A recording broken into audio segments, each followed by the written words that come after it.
नमस्कार दोस्तों, हमारी आज की वीडियो उनके लिए खास होने वाली है जो म्यूचुअल फंड में एसआईपी की शुरुआत करना चाहते हैं लेकिन डिसाइड नहीं कर पा रहे हैं कि उनके लिए कौन सा फंड बेस्ट रहेगा।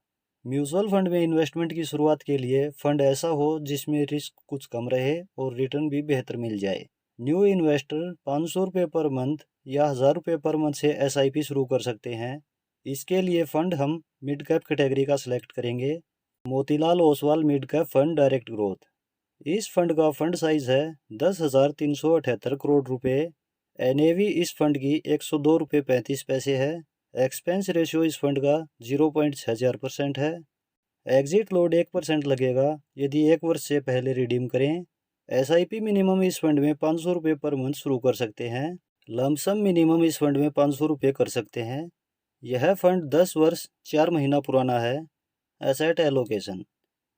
इस फंड में इक्विटी में एलोकेशन 96.9% है। कैश में एलोकेशन 30% है। इक्विटी में मिड कैप में एलोकेशन 72.2% है। लार्ज कैप में एलोकेशन 22.4% है। स्मॉल कैप में एलोकेशन 2.3% है। परफॉर्मेंस। इस फंड की पिछले 1 वर्ष की रिटर्न है 59.63%। पिछले 3 वर्ष की एवरेज रिटर्न है 37.40%। पिछले 5 वर्ष की एवरेज रिटर्न है 30.60%। पिछले 10 वर्ष की एवरेज रिटर्न है 22.8%। और इस फंड की ओवरऑल एवरेज रिटर्न है 25.32%। रैंकिंग में मिड कैप कैटेगरी का नंबर 1 फंड है। रेटिंग की बात करें तो 5 स्टार रेटिंग वाला यह फंड है। मान लेते हैं न्यू इन्वेस्टर इसमें 1000 रुपये पर मंथ एसआईपी शुरू करता है।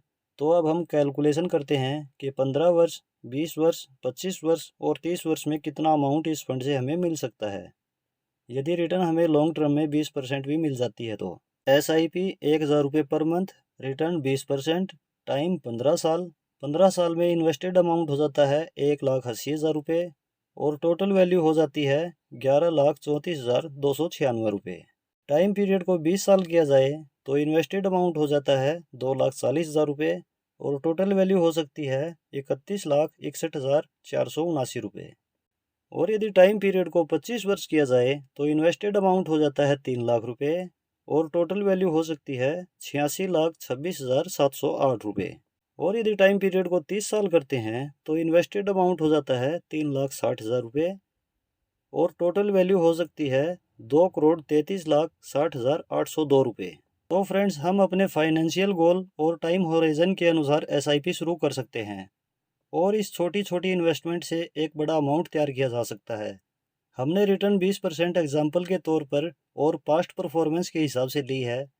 फ्यूचर में रिटर्न हमें और भी बेहतर देखने को मिल सकती है क्योंकि पैसा यहाँ शेयर मार्केट में इन्वेस्ट हो रहा है। रिटर्न की कोई गारंटी यहाँ नहीं होती। रिटर्न इससे कम भी हमें देखने को मिल सकती है। लेकिन जब तक थोड़ा बहुत रिस्क लेकर चाहे कम अमाउंट से ही सही इन्वेस्टमेंट शुरू नहीं करेंगे तो क्या फ़ायदा। इन्वेस्टमेंट ग्रो करनी है या छोटी छोटी इन्वेस्टमेंट से एक बड़ा अमाउंट तैयार करना है तो रिस्क तो हमें लेना ही होगा। और यदि हम लॉन्ग टर्म के लिए एसआईपी शुरू कर रहे हैं तो जितना हम सोच रहे हैं उतना भी रिस्क नहीं है।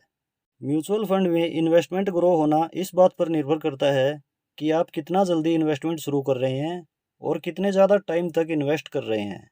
इसलिए एक छोटी सी शुरुआत ज़रूर कीजिए। कुछ समय बाद आप में इतना कॉन्फिडेंस आ जाएगा आप अन्य फंड में भी इन्वेस्टमेंट शुरू कर देंगे। फ्रेंड्स, यह फंड आपके लिए इन्वेस्टमेंट रिकमेंडेशन बिल्कुल नहीं है। वीडियो केवल एजुकेशन पर्पज से बनाई गई है। आप किसी भी फंड में निवेश शुरू करें उससे पहले उस फंड की रिसर्च ज़रूर करें।